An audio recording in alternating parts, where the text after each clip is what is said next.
Alors voilà, la vie à Cuba, c'est aussi ça, c'est pour les touristes. La musique un peu formatée. Là, nous sommes place de la cathédrale dans la vieille Havane et un groupe joue tandis que des dizaines de touristes boivent des mojitos. Alors si une chose est sûre au bout de 48 heures à Cuba, c'est que quand on n'est pas cubain et quand on a vraiment une tête de touriste comme moi, qu'on parle pas un mot d'espagnol, c'est très très difficile de comprendre ce pays. Parce que c'est pas compliqué, nous sommes une vache à lait. Et une vache à lait, on ne discute pas avec elle, on essaye de la traire. Alors bon, je dis ça de façon un petit peu cynique. Ce qu'il y a de plus sûr, c'est que les Cubains cherchent à profiter du tourisme et qu'ils regorgent de bonnes idées pour le faire. Ils ont plein de techniques et d'astuces. Bref, pour bien connaître le pays, il faut éviter de se faire passer pour un touriste, il faut éviter d'avoir l'air d'un touriste. Et ce qui est sûr, c'est que pour y arriver, la meilleure solution, c'est de vivre chez un Cubain dans ces fameuses casas particulares où on est très bien reçu et de faire le voyage sur l'île avec un Cubain qui vous expliquera ce qui se passe dans son pays pour de vrai. Alors bien pour faire le point, et plutôt que de faire le touriste de base qui se balade dans les rues, j'ai décidé de rencontrer quelques Français qui ont décidé de vivre à Cuba. Voilà, c'est pourquoi prochain épisode, rencontre avec un ou une Française qui vit sur l'île depuis plus de 10 ans.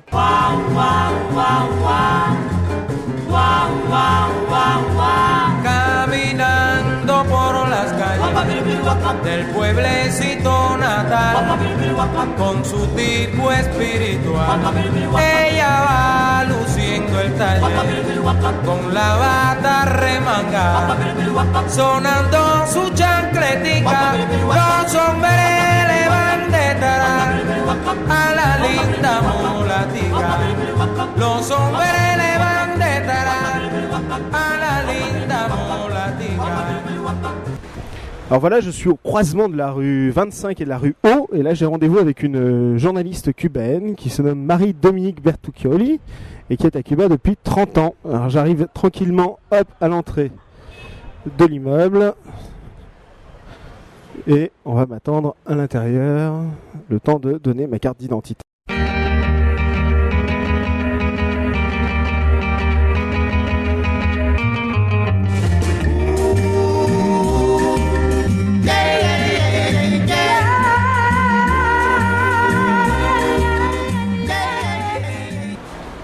Alors, comment ça va? Mais ça va bien, ça va bien. C'est bon, j'ai laissé mon identité à l'entrée. Où ça, ici? Ouais. Ah oui? Ah, c'est marrant, non? Normalement, c'est en haut, mais bon. C'est vrai? ¿Y qué? Est-ce que j'ai pris ma carte? compañero que trajo la pieza del computador. Si. Mucho gusto, Patrick. Ah ouais. Si podemos... Non, en plus, ça tombe bien, parce qu'on a justement un des ordinateurs de studio qui est dans le disque dur à... Ah, bah là il y en a deux de disques est durs. mort. Deux. C'est lo que dice que era yo. Tu les as récupérés? Notre technicien, c'est le copain qui devait les récupérer, je lui ai donné les papiers avant-hier, j'ai pas avant-hier hier. Ah. Je sais pas s'il les a récupérés. Ah, gracias. Tiene que apuntarse arriba también porque se apuntó abajo. Lo apuntaban abajo. Si ves que tengo que darle un pase aquí. Pero que antes no lo apuntaban, no apuntaban abajo. Ah, bueno, gracias. Aquí la identidad. No, pero que normalmente abajo no apuntaban. Ah, bueno. Ah, bueno, será nuevo, será. Pero aquí sí. Sí, sí, porque claro, viene a Radio Havana, c'est normal, pero... Aquí? No. Je mets la carte dans la poche là? Oui. Ouais. Verse. Berger. Es un G, si. C'est comme le président, c'est le président du COICSEC, comment il s'appelle? Qui est le président? Il y a un président qui s'appelle Berger? Ah ouais? Le président du Honduras, non? Du Honduras, le numéro está abajo. ¿Cuál es el número? Aquí. La retraída Oh, aquí. de- Aquí. Este. C'est là, aquí. Ah. Je vais être fiché partout à Cuba, moi. Ah ouais. Le Foxa, Radio Havana Cuba. T'imagines, tu vois le fichier, le genre, le fichier. Bah, j'imagine bien, ouais, sur une Avec feuille ça, à tu sais 4. pas trop, hein. Au moins on sait qui est rentré. Le fichage informatique. Gracias. No, no, c'est bien. C'est Radio Havana qu'on entend là? Non, pas trop. Non. Ma belle y amour, devrais me dice. On va voir les horaires. Donc voilà, tout ça c'est l'entrée, c'est l'étage espagnol. D'accord. Avec on va aller voir. Et Radio Habana, c'est le dernier étage, hein, c'est ça? Les deux derniers. Ah. Et le cinquième, c'est l'international. C'est la salle internationale. Ah. Patrick, un compañero que nos trajo Buenas tardes. computadora que es de radio. Él acaba de empezar a hacer una radio libre en internet en Francia. ¿Ah, sí? De lanzar, sí. Una radio libre. Sí, Sí. una radio ¿Cómo se dice en español? Non alignée. alternativa, no alineada. Non alignada, sí. No alineada. ¿Qué tú haces aquí, tú? ¿Por la tarde tú estás aquí? Aquí lo tengo preso. Pobrecito, sí, sí. Bueno, pues bienvenido. Donc c'est de là qu'on fait les appels internationaux et qu'on reçoit les appels non correspondants. D'accord. Voilà, donc je vais te descendre au... Bon, on va descendre, puis on va parler de tout ça. Merci. Bon, pour Saint-Gaël, c'est les langues. Voilà, on a squatté. Ah, c'est le retour de la climatisation ici. Il fait chaud, hein? Ah ouais. Là-haut, la clim est en panne. La clim est en panne là-haut? Donc, on a anglais, le satellite, Uh-huh. portugais, créole, Ah, créole. Il y a un département créole ici. arabe, et nous. Arabe et la France. Et nous. Ah, il fait bon. Isidro, Patrick. Mucho gusto. Alors, je vais juste te demander 2 secondes. Pour Tu es la seule à parler français au département Non, aussi? non, Reynaldo et Diani sont partis. Ah. Tu fais des heures sup? Tania est en congé. Là, moi, aujourd'hui, alors je fais pas tellement d'heures sup parce que je suis arrivée à 2h moins le quart, tu vois. Ah oui, d'accord. Parce que j'étais à l'hosto ce matin, donc je vais juste. Attends, si tu peux t'asseoir 2 secondes, juste pour Je m'assieds où tu me dis de m'asseoir. Là, par exemple, Là, juste pour que je termine la page. c'est non-fumeur partout ici. hein. Ouais, c'est non-fumeur. Bon.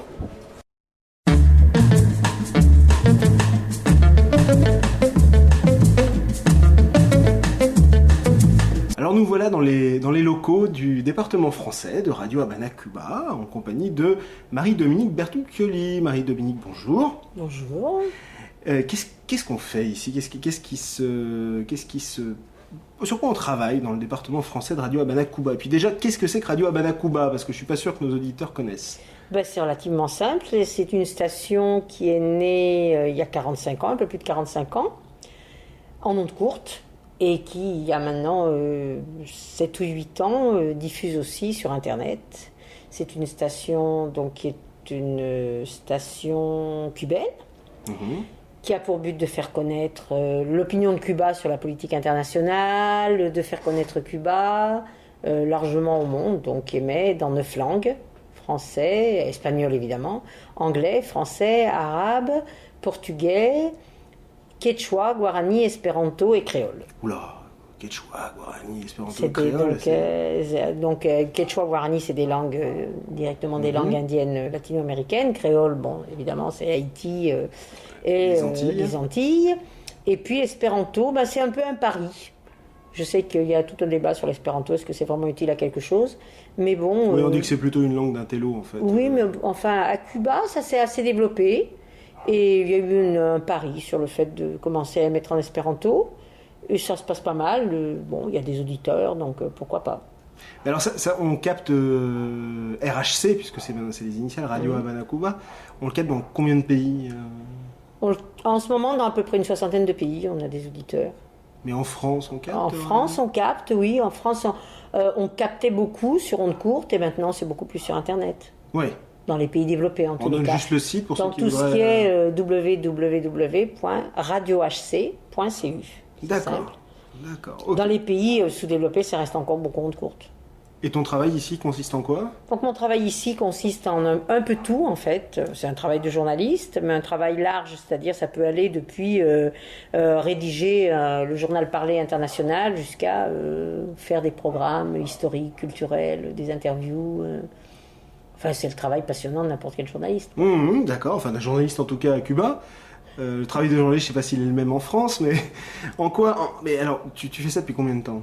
Eh bien maintenant, je travaille moi ici officiellement, je dirais, enfin avec un contrat officiel, parce que avant j'ai travaillé un petit peu volontairement depuis le 1er janvier 1979. 79, ça nous fait 20... Ça fait 28 ans. 28 ans. 28 ans à Cuba? Non, c'est 30 ans que je suis à Cuba. 30 ans que tu es à Cuba? 30 ans que je suis à Cuba, mais à Radio Havane, j'ai commencé le 1er janvier 79. D'accord, excuse-moi de poser la question comme ça, mais qu'est-ce qui fait que quand on est française, moi je me suis un peu baladé à Cuba, c'est pas le même niveau de richesse que la France, qu'est-ce qui fait quand on est française, on vient à Cuba et puis qu'on y reste comme ça pendant 30 ans? D'abord, peut-être qu'en partie, il y a l'âge, encore que, il y a des jeunes Français qui viennent travailler maintenant à Cuba, mais je fais partie quand même de la génération pour laquelle Cuba était le paradis impossible à atteindre, quoi. Le paradis socialiste? Non, pas tellement Non, le paradis socialiste, mais c'était la fête cubaine. Enfin, c'est la génération de la fête cubaine, la génération 68, 70. Je me souviens, j'ai toujours un souvenir, je crois que c'était en 70, en cours de latin, notre prof de latin nous avait mis comme exemple, Fidel Castro a parlé pendant 7 heures. On n'était que 2 dans la classe qui savions qui était Fidel Castro. Et notre prof avait piqué une colère, mais absolument noire, parce qu'elle trouvait absolument incroyable que des jeunes Français ne sachent pas, qui étaient en première à l'époque, seconde première, ne sachent pas qui était Fidel Castro. Donc, quand on m'a proposé de venir à Cuba pour la préparation du Festival de la jeunesse et des étudiants, qui a donc eu lieu en 1978. Moi, on t'a proposé, qui t'a proposé? L'Union la jeunesse communiste française à l'époque. Donc tu étais aux jeunesses communistes? J'étais aux jeunesses communistes. On comprend bien, d'accord. J'étais militante, j'étais aux jeunesses communistes, j'étais dirigeante de l'UNEF, j'étais secrétaire parisienne de l'UNEF. L'UNEF des années 70, donc? L'Union nationale des étudiens de France, donc des années 70. J'étais secrétaire parisienne de l'UNEF pendant 2 ans. Oui. Et donc, c'est clair que j'étais militante et que pour moi, Cuba, c'était le Pérou, quoi. Donc, quand on a proposé de venir à Cuba, en plus, c'était l'époque où, les choses ont changé sur les voyages. À l'époque, un voyage à Cuba, ça coûtait 7 ou 8 fois le SMIC, quoi. Enfin, le salaire minimum. Donc, c'était pas si facile à atteindre.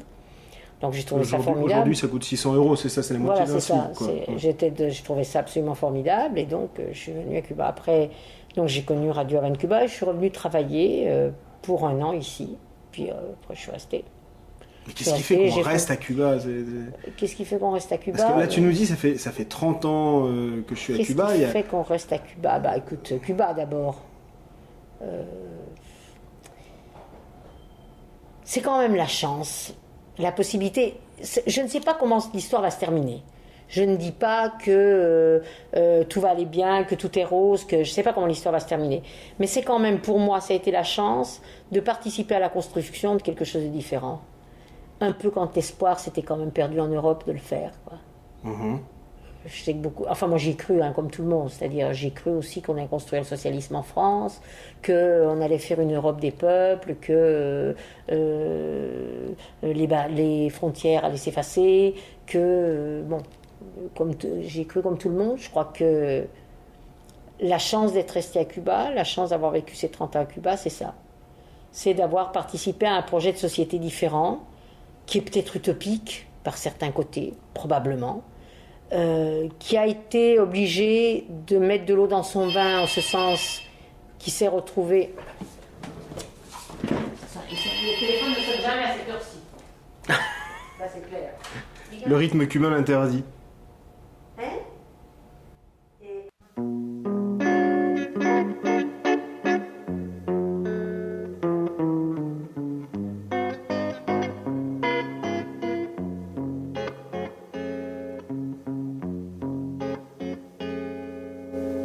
Oui, donc je disais, d'un côté il y a Cuba.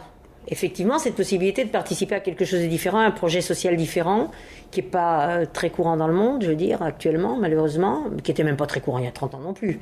Je veux dire, il y avait relativement peu de sociétés qui s'étaient fixé le but de faire une société d'égalité, une société de liberté, une société de fraternité, une société où tout le monde ait droit à tout.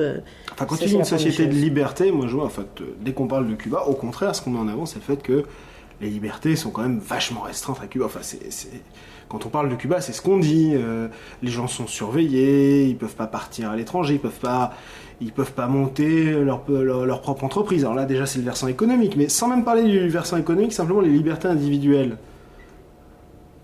Mais je crois que ça fait partie cette idée sur les libertés individuelles, moi je suis convaincue que ça fait partie de cet ensemble d'idées qu'on veut projeter sur Cuba et qui ne sont pas réelles.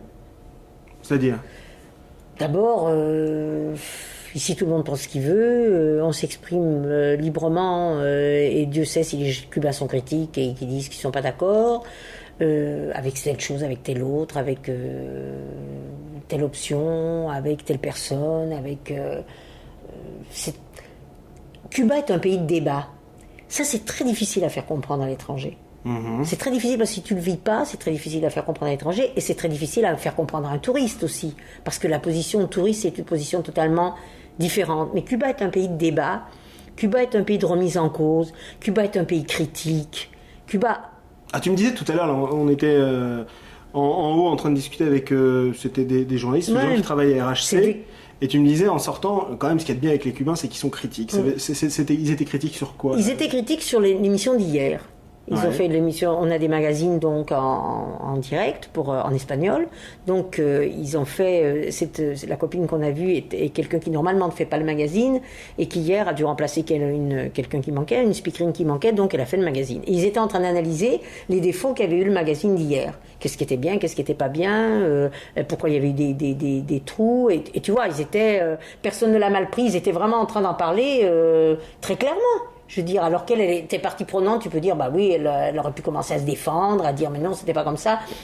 C'est l'esprit critique avant l'ego, quoi. Et Cuba est un pays de débat. Et je crois que si les gens réfléchissaient un petit peu, ils se rendraient compte qu'un pays verrouillé n'aurait jamais pu survivre à ce qu'il a survécu. Ni survivre aux années de blocus, qui ne sont pas finis, ni survivre au contre-coup de la disparition de l'URSS. D'ailleurs, personne n'y croyait.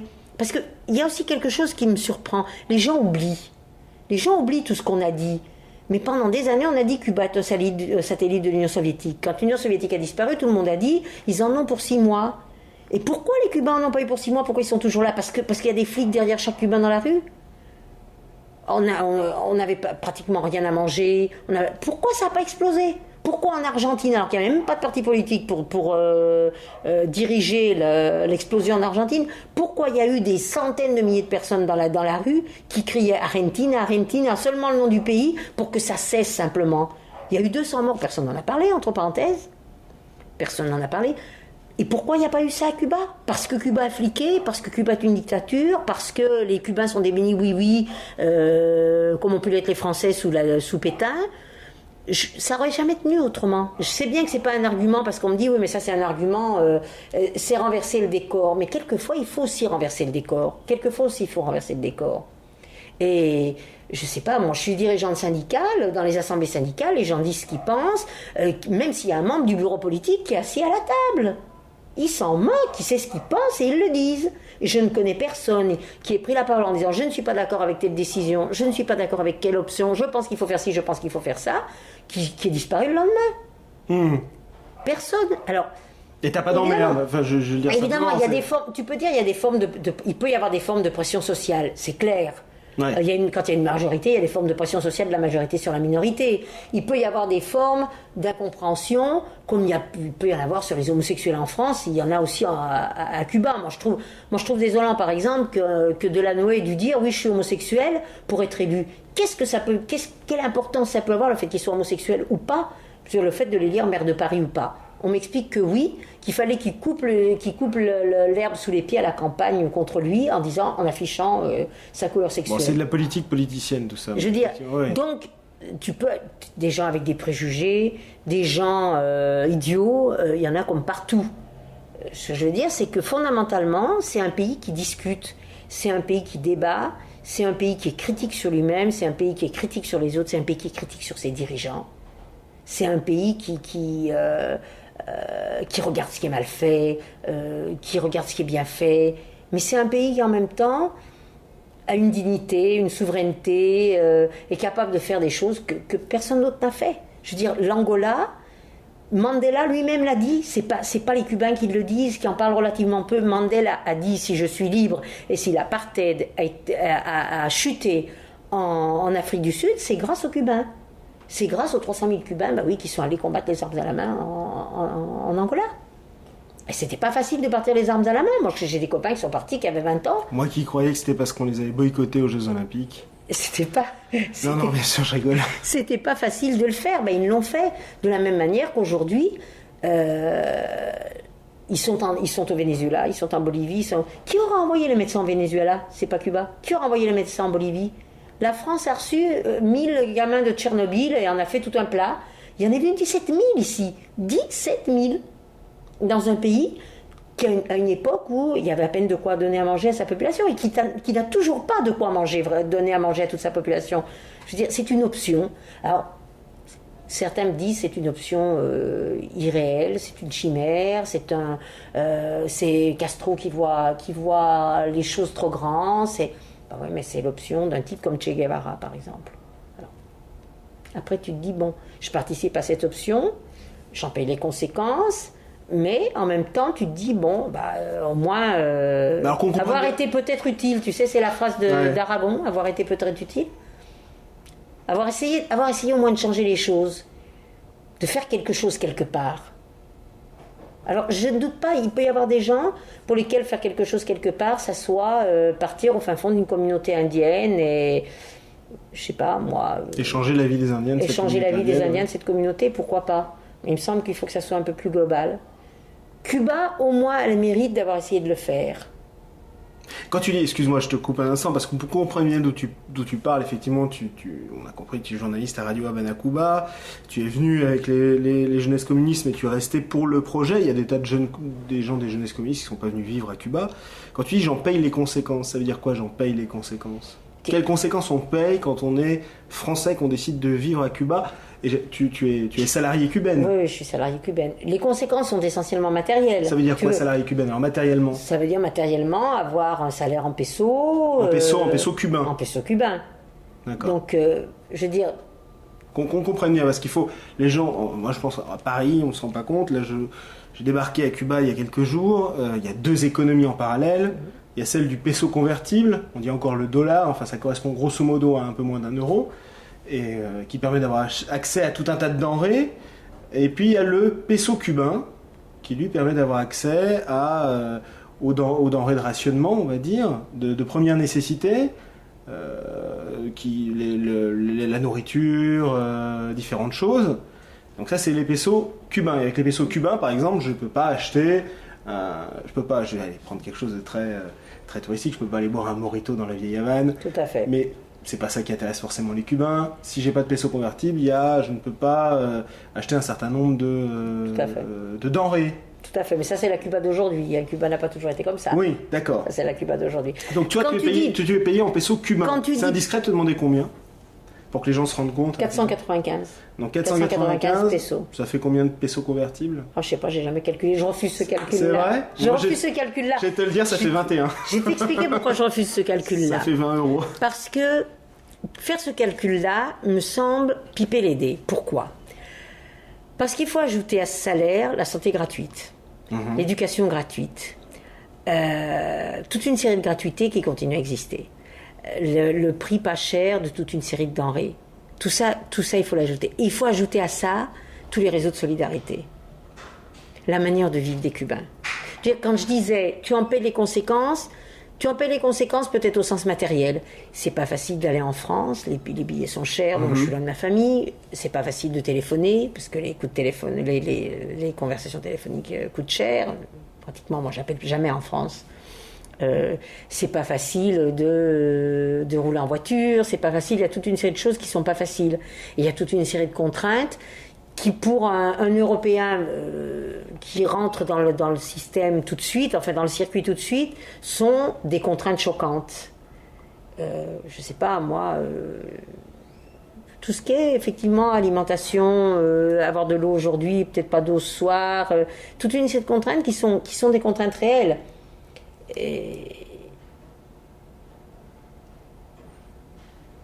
Mais je pense que le jeu en vaut la peine. Ouais. Je pense que le jeu en vaut la peine. Je disais, c'est à la fois pour Cuba, et pour la France. Je veux dire, pour moi, on peut avoir une conception d'être français, elles sont diverses. Moi, ma conception d'être français, c'est la conception de la France des droits de l'homme, la France de liberté, égalité, fraternité, la France de la Révolution française, la France telle que l'aperçoivent les étrangers, la France... Moi, je me souviens, quand il y a eu le vote Le Pen, les gens étaient consternés ici. Ils découvraient que la France pouvait voter à 16%, 15%, 16% pour un type d'extrême droite raciste. Ouais, ils ont voté à 82% pour Chirac aussi. Hein. Oui, d'accord, mais 82%, raciste, hein. Mais 82% pour Chirac, 82% pour Chirac, c'était un vote cubain. Moi, je me souviens, un jour, j'étais avec un chauffeur de taxi, il me dit, oui, vous comprenez, Fidel et sa dictature. Je dis, vous savez, les gens votent pour lui. Ils m'ont dit, oui, mais quand 80% des gens votent, c'est pas un vrai vote. Je dis, vous m'excuserez, mais Chirac, il a été élu avec 80% des voix. C'était un vote qui voulait dire quoi ? C'était un vote d'une France qui s'affirmait contre Le Pen. Ok, d'accord, mais c'était quand même un vote. Certains ont dit que c'était quand même un vote lié à la propagande anti-Le Pen. Oui, après on peut... Est-ce que c'est la même chose à Cuba ou pas ? C'est la question qui peut se poser. Est-ce qu'il y a une propagande si c'est lié à la propagande, je crois que les Cubains font suffisamment mal leur propre propagande pour que ça soit pas lié à ça. Mais enfin, ça c'est un autre débat. Ça veut dire quoi ? Ça veut dire que tu penses là qu'aujourd'hui, par exemple, allez, je vais pas te regarder, mais tu penses que Fidel, allez, on va être cru un peu provocateur, tu penses que Fidel communique mal vis-à-vis des Cubains ? Non, je pense pas que ce soit Fidel qui communique mal. Je pense qu'en général, les Cubains qui défendent la révolution à l'âge inclus, on communique pas obligatoirement bien. D'accord. Ça, c'est autre chose. Et que c'est un des défis, à mon avis, c'est un des défis de la révolution cubaine actuellement. La communication, la participation populaire, c'est les défis qui se présentent aujourd'hui. Ça sera le seul moyen, d'ailleurs, Fidel le dit, Fidel dit, c'est pas vrai. La révolution ne sera pas détruite de l'extérieur. La révolution, c'est nous qui la détruirons de l'intérieur ou c'est nous qui la continuerons. C'est-à-dire, elle continuera de l'intérieur, elle ne continuera pas de l'intérieur. C'est clair que le défi de la révolution cubaine aujourd'hui, dans le cadre des difficultés qu'il y a et dans le cadre du monde qui l'entoure, le défi de la révolution cubaine aujourd'hui, c'est dans quelle mesure elle arrive à continuer à être mobilisatrice à l'intérieur, sur les grands objectifs que se sont fixés les Cubains, suffisamment attrayante aussi par rapport à la jeunesse et suffisamment capable de mener sa contre-propagande par rapport au monde. Écoutez, de toute façon, on n'y peut rien, on est tous capitalistes parce qu'il n'y a pas d'autre solution, et finalement, la consommation, c'est l'avenir, et finalement, c'est beaucoup mieux que tout le monde, chacun pour soi, que de commencer à s'occuper de gens qui sont en train de crever de faim à 1000 km, 3000 km, 10 000 km d'ici. C'est ça le défi d'aujourd'hui. C'est, à mon avis, le grand défi mondial. Le grand défi mondial, je crois que Cuba résume, pour une bonne part, le grand défi mondial aujourd'hui. Et réellement, je pense qu'à Cuba se joue quelque chose d'extrêmement important pour le monde d'aujourd'hui. Et je pense pas que ça un manque de modestie des Cubains. Ils sont représentatifs d'une certaine idée, qui avance d'ailleurs. On va dire que ça fait partie, ils font partie des derniers pays socialistes dans le monde. Je sais pas, je me souviens à la limite, ça s'appelle le socialisme, ça s'appelle autre chose, finalement c'est pas ça le plus important.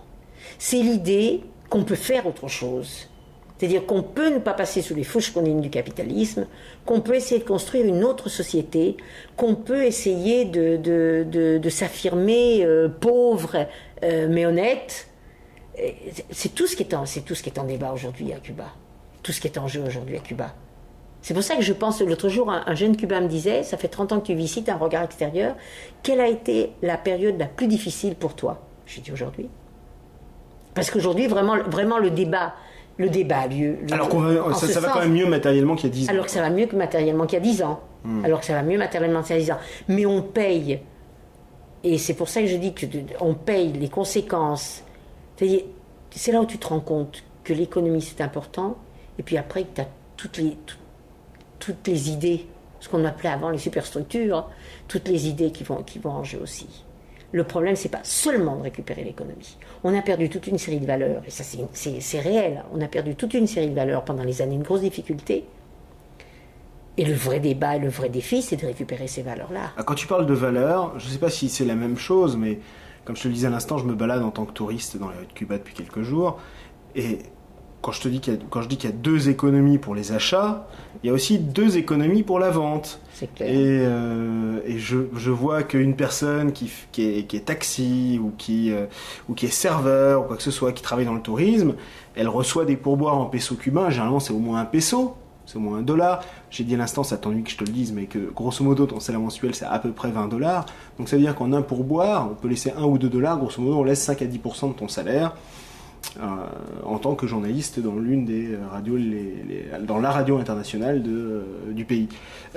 Ça veut dire qu'il y a quand même 2 types de travailleurs à Cuba. Il y a ceux qui interagissent avec les touristes et qui mettent de l'argent à gauche, et puis il y a ceux qui, enfin je dis à gauche, on se comprend, et de l'autre côté il y a les touristes, il y a les travailleurs cubains qui restent à 100% dans le système tel qu'il existait avant l'ouverture au tourisme. Et comment ça va se passer, ça, comment ça évolue, ça? C'est clair, c'est pour ça que je disais, c'est pas seulement un problème économique. Tu te trouves confronté aujourd'hui à un pays où un médecin, par exemple, gagne moins qu'un chauffeur de taxi. Alors qu'il a fait 7 ans d'études, alors que c'est quelqu'un qui fait des gardes, alors que c'est quelqu'un qui se consacre aux autres, et un médecin, par exemple, moi j'ai des possibilités de faire des traductions. J'ai des possibilités de donner des cours, j'ai des possibilités de faire autre chose, si tu veux. De compléter tes revenus. Compléter mes revenus. Mais un médecin, il n'a aucune possibilité de compléter ses revenus. Qu'est-ce que tu veux qu'il fasse?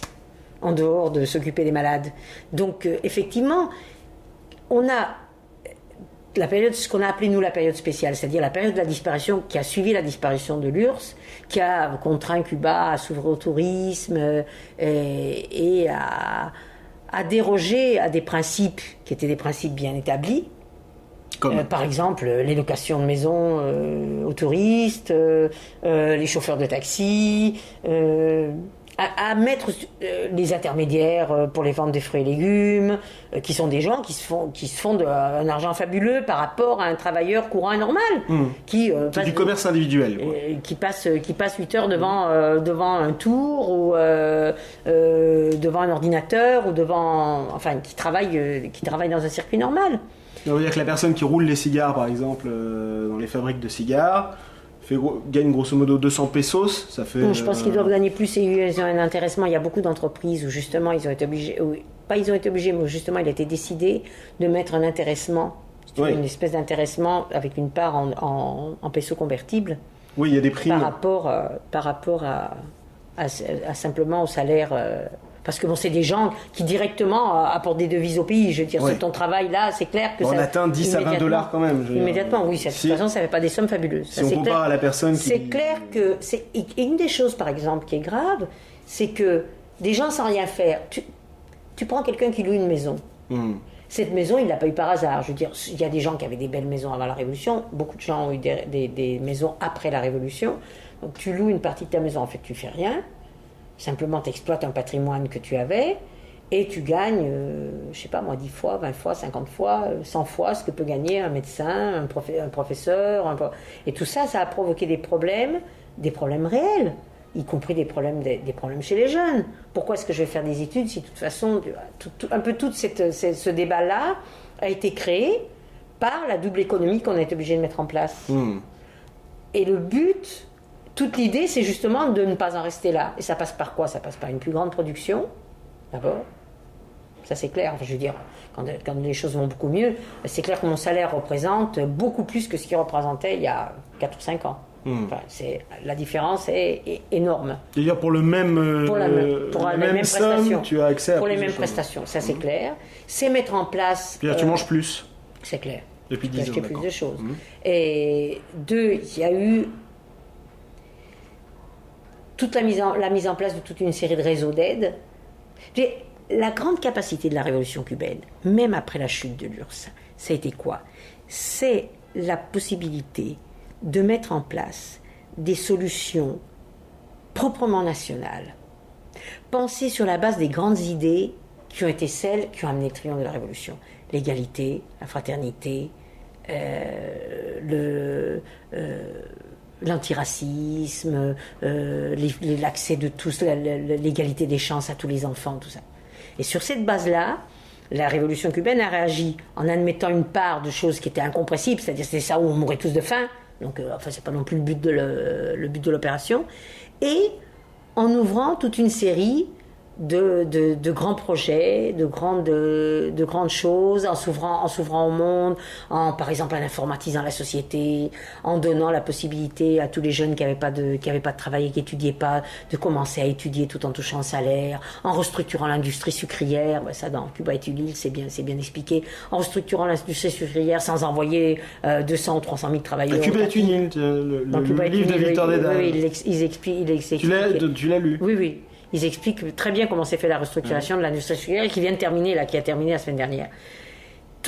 La capacité de mettre en œuvre des solutions vraiment révolutionnaires.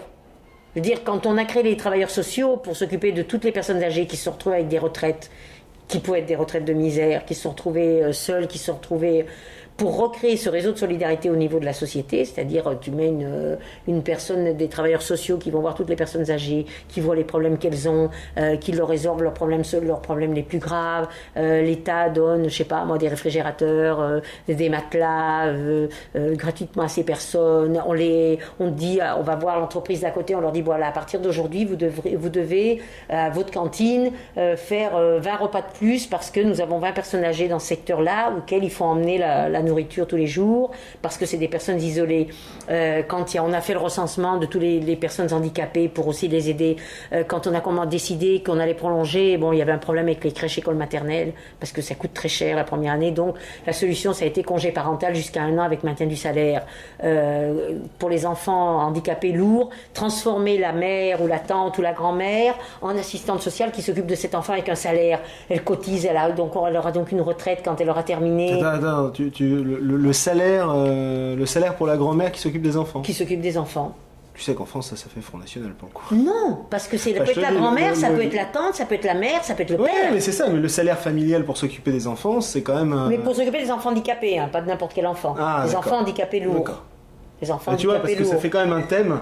Oui. Moi-même, je suis assez frappé, des fois j'ai des discours de fidèles très patriotiques. Je me dis, en France, ça passerait pas.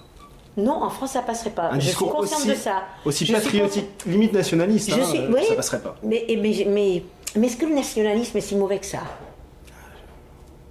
Tu sais, ça c'est une chose aussi, quand tu es à l'étranger, tu vois aussi la France à travers le regard des... C'est vrai que la France a un aura absolument extraordinaire à l'étranger. Tu sais, le fait d'être français, c'est toujours un plus. Et la France reste liberté, égalité, fraternité. C'est clair, même si c'est pas comme ça à l'intérieur. Et une des choses que les Cubains apprécient chez les Français, et je pense une des choses qui font que... C'est pour ça que je me suis jamais vraiment sentie étrangère ici, parce que je crois qu'il y a beaucoup de points communs entre les Français et les Cubains. Du point de vue de... C'est aussi le nationalisme des Français. C'est aussi le fait qu'un type comme Villepin ait pu, aux Nations Unies, dire non à Bush. C'est aussi le fait que les Français se sentent quelque part français. Finalement, être nationaliste, c'est si mauvais que ça, si ça veut dire être fier de ce que fait ton pays. Ça ne veut pas dire être fier de la guerre d'Algérie. Être nationaliste français, ça ne veut pas dire être fier de la guerre d'Algérie. Ça ne veut pas dire être fier de la guerre du Vietnam. Ça veut dire être fier de ce qu'a pu faire la France, de ce qu'a pu faire Malraux. Ça veut dire être fier de la position que peut avoir la France aujourd'hui sur la diversité culturelle, qui est exactement la même que celle qu'a Cuba. Ça veut dire pouvoir être fier d'un Dominique de Villepin dont je ne partage pas les idées, mais le lendemain, tout le monde se disait au moins la France a sauvé l'honneur de l'Occident. C'est ça aussi, ça peut être ça, être nationaliste. Et ça peut être dire, écoutez, voilà, moi j'ai de quoi former 10 000 médecins, je vais donner l'académie, parce que ça ne dit pas, c'était l'Académie marine, l'école actuelle de la latino-américaine. On a enlevé à l'armée, on a enlevé à la marine cubaine son académie, et on a décidé à partir d'aujourd'hui, on fait venir des jeunes centra-américains qui n'auraient jamais fait des études de médecine, pour faire gratuitement leurs études de médecine. Pendant ce temps, on envoie pendant 6 ans des médecins cubains se coltiner au fin fond des montagnes du Guatemala, du Honduras, du Salvador, pas dans les villes, dans les montagnes, des gens qui ont des enfants, des femmes qui ont des enfants ici, qui ont des maris, qui ont des parents, on les envoie scoltiner 2 ans, ils y sont allés, on les a pas envoyés de force. Pendant ce temps, on forme des médecins ici, maintenant on est à 10 000, y compris des médecins états-uniens. Quel autre pays a fait ça? Ça aussi c'est être nationaliste. Si Cuba n'avait pas été nationaliste, n'avait pas défendu sa souveraineté, n'avait pas défendu son projet, aujourd'hui il y a 10 000 jeunes médecins latino-américains, ghanéens, haïtiens, burundais, togolais, qui pourraient se former en France, entre parenthèses, mais ils n'ont pas l'argent pour payer des études en France, sénégalais, qui se forment à l'école ici et qui ensuite vont aller servir où dans leur pays? Dans le même village reculé où sont actuellement les médecins cubains. Alors qu'en France, on emmène le jeune Togolais qui a de l'argent pour se former en France, payer ses études et repartir où? Soit rester en France, soit repartir dans la capitale du Togo, évidemment, parce qu'il ne va pas aller au fin fond de la forêt vierge. Bon, autre système, autre objectif. Quoi. C'est ça aussi être nationaliste. On a envoyé, les Cubains sont repartis 2000 au Pakistan. Personne n'a envoyé 2000 personnes au Pakistan. Un pays avec lequel on n'avait pas de relations diplomatiques, un pays qui est ami des États-Unis. Quand tu dis on, c'est Cuba. Cuba. Un pays qui est ami des États-Unis. Bien, le président du Pakistan est venu ici au moment du sommet des mouvements des pays non alignés pour décorer les médecins cubains. Parfait, il les a décorés en commençant au nom d'Allah, le Tout-Puissant, je décore les médecins cubains. Qu'est-ce que ça peut bien faire quand on avait envoyé plus de 2000 médecins, dont 1000 femmes, au Pakistan,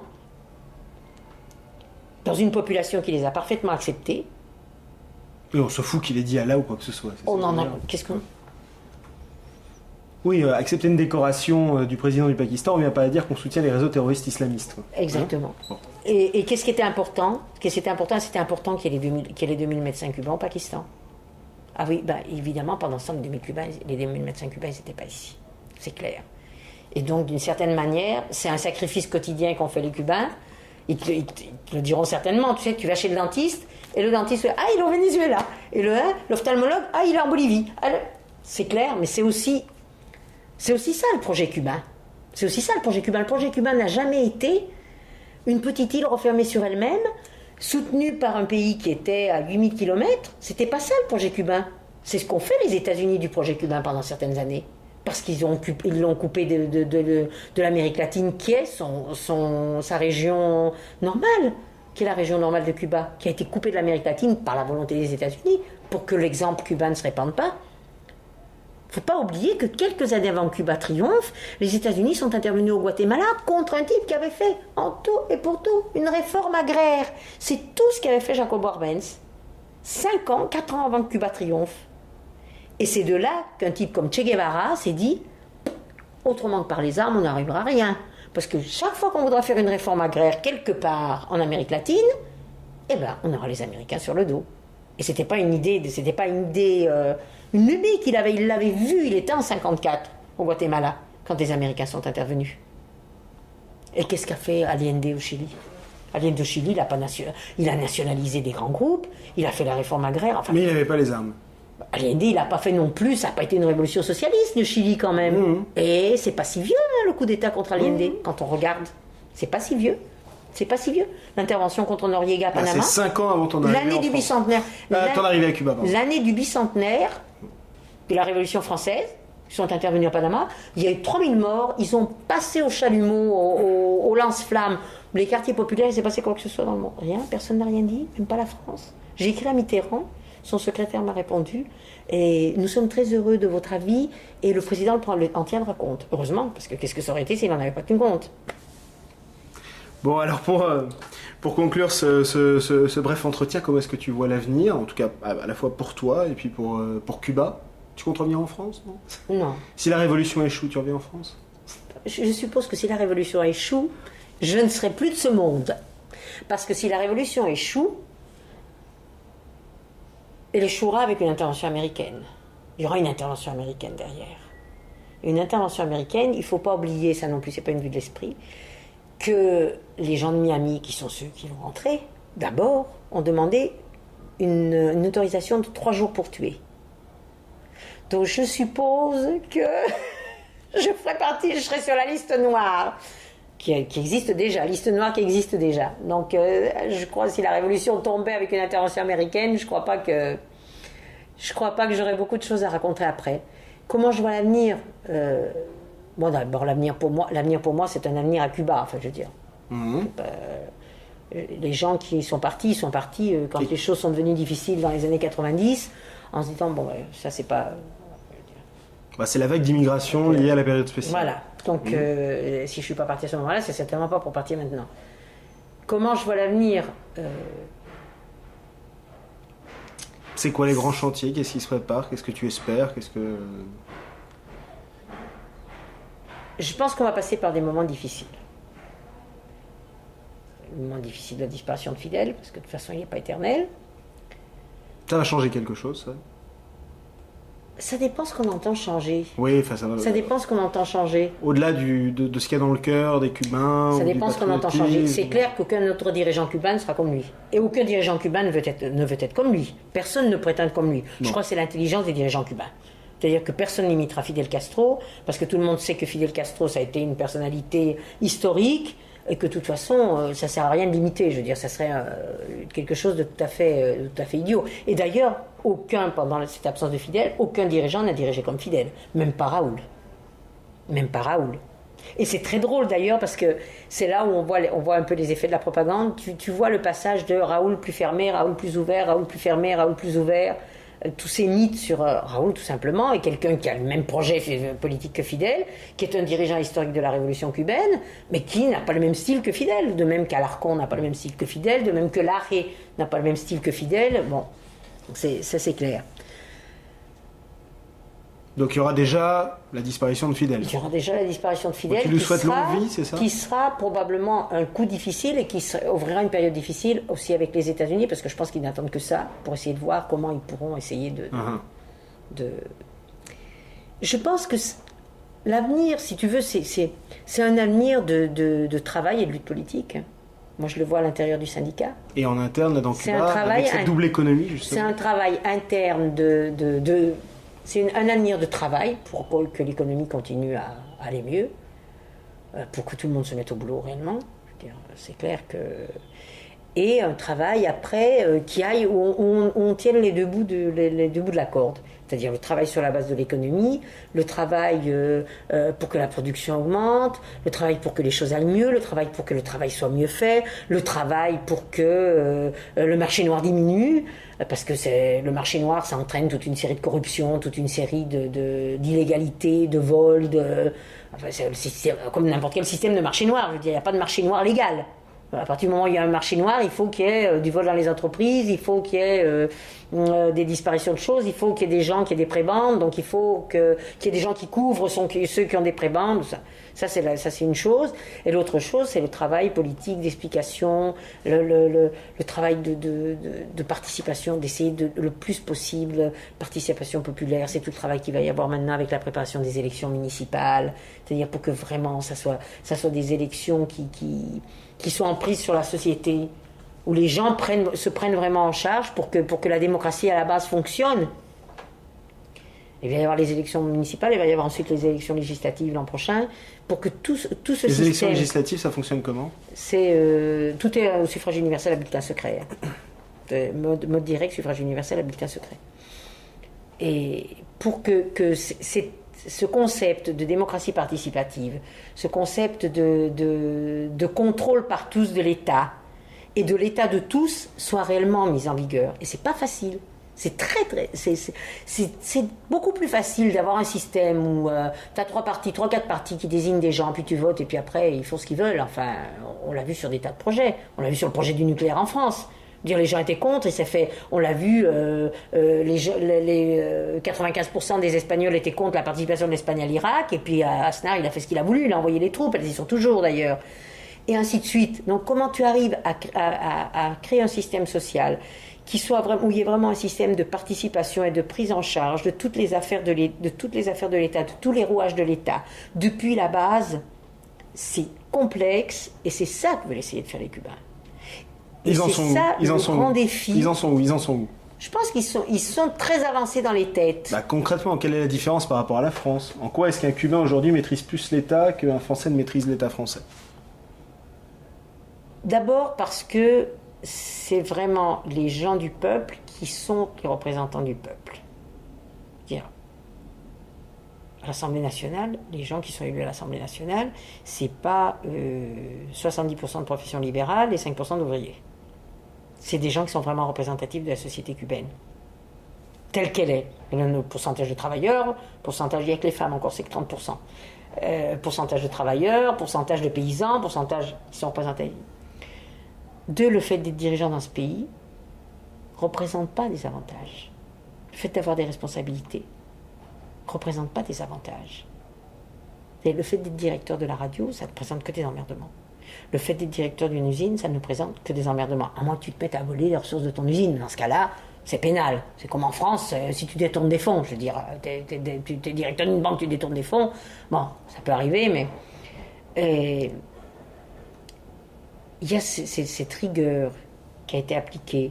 Et ça, c'est qui a été appliquée par Fidel, mais qui a été appliquée aussi par les autres dirigeants, parce que c'est une chose que les Cubains exècrent, parce que c'est exactement ce qu'ils ont vécu avant. Donc il y a une confiance, il y a une base de confiance dans les dirigeants, une capacité, une possibilité de les critiquer, une possibilité de les révoquer.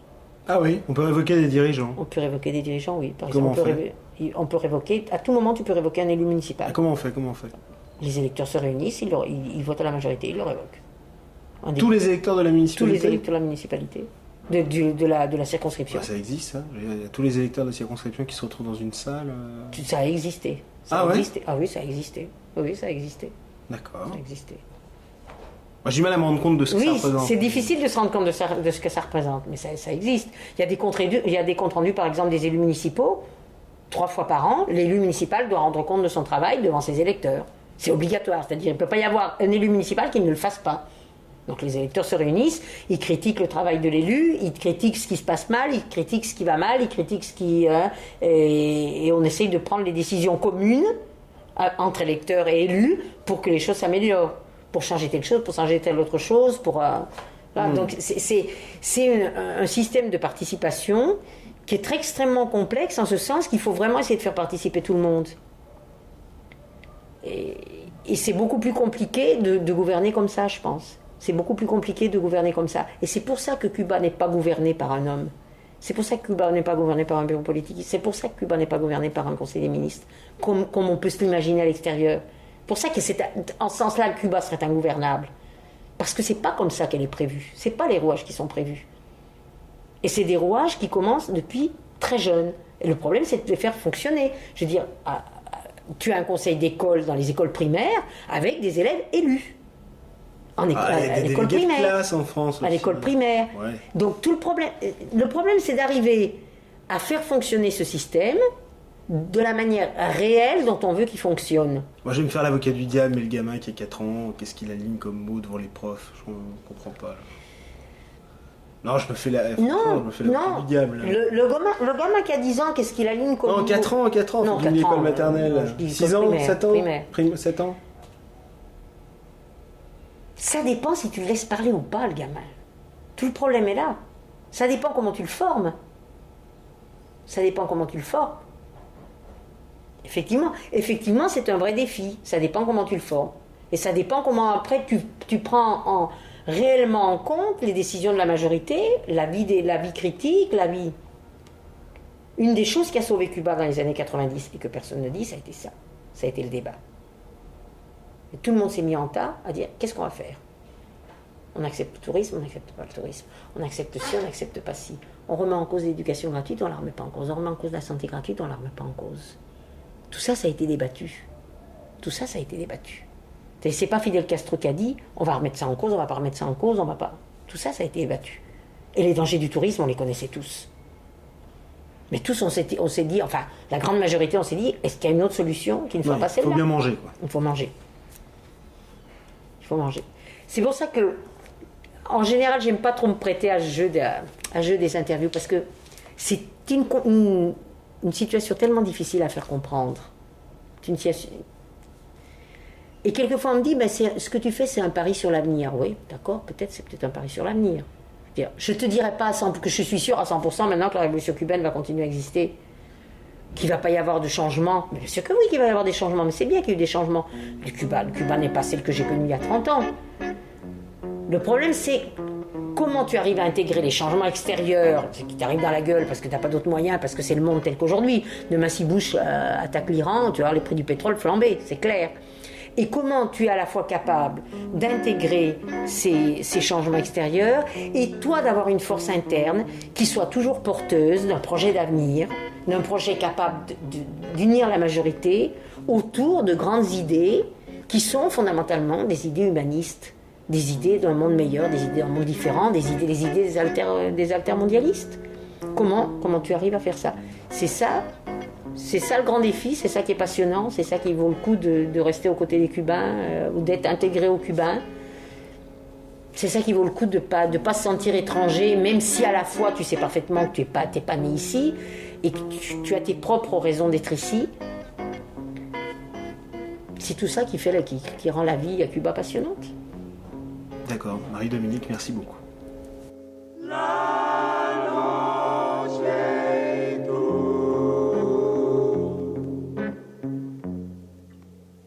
La noche y tú, vive la luna enamorada y al contemplarla en su mirada me hace soñar.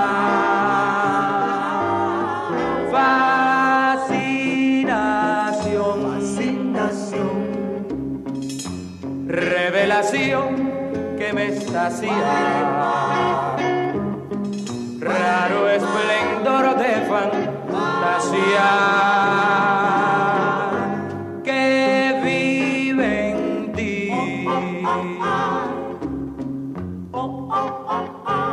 Perfume de tu aliento en un suspiro, rendida, acariciada por mi voz.